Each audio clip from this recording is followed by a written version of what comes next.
देहूतील जगद्गुरू संत तुकाराम महाराजांच्या मुख्य मंदिरात विठ्ठल रुक्मिणी यांच्या मुकुटासाठी 5 किलो चांदीच्या विटा परराज्यातील चेन्नई सावकारपेठ या जिल्ह्यातील विठुरायाचे भक्त संजय गुरव यांनी देहू संस्थानच्या सुपूर्द केले.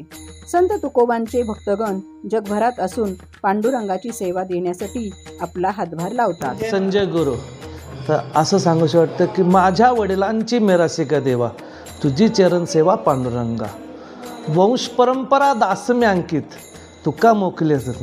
पांडुरंगा जसे तुकाराम महाराजांनी पांडुरंगाची चरण सेवांची लाभ घेतला, तसं त्यांच्या घराण्यामध्येच सोन्या चांदीचा व्यवसाय असतो. काय आपल्याकडून काय जाणू, आमच्या वडिलांचं मला अभिमान वाटतो की माझ्या वडिलांनी परंपराचं काय जायचं कीर्तन पण नाचू कीर्तनाचे रंगी ज्ञानदीप लावजोगी, त्या वडिलांनी जी सेवा केली तर माझ्या वाट्याला जी सेवा आलेली आहेत तर मी सोन्या चांदीचा व्यवसाय करतो आहे तो समर्पित करून जगद्गुरू तुकारामांच्या उत्पत्ती एकादशीत त्याच्यात भर घालून पांडुरंगाला वैभव शिव असं सुंदर प्रकारचं चांदीचं दान संत तुकाराम महाराज संस्थान करत आहेत. संत तुकाराम महाराज संस्थान त्यांचे खूप खूप आभारी आहे. रामकृष्ण हरी.